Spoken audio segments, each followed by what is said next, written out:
time of the day. Let's talk about the beautiful and loving treatment of women under Islam, shall we?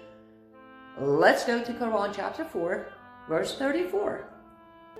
Men are in charge of women by rights of what Allah has given one over the other, and what they spend for maintenance of their wealth.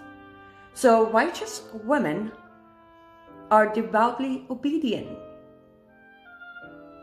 guarding in their husband's absence what Allah would have them guard.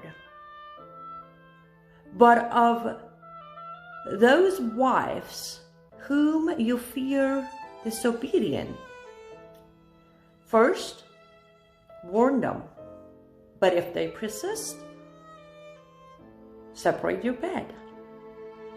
Then beat them, strike them. But if they come back to obey you, then seek no means against them.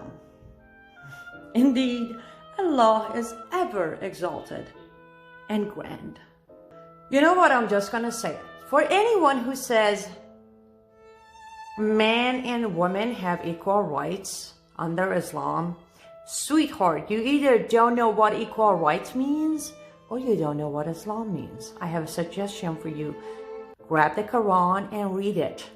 You might change your mind by understanding what Islam exactly means, especially for a woman.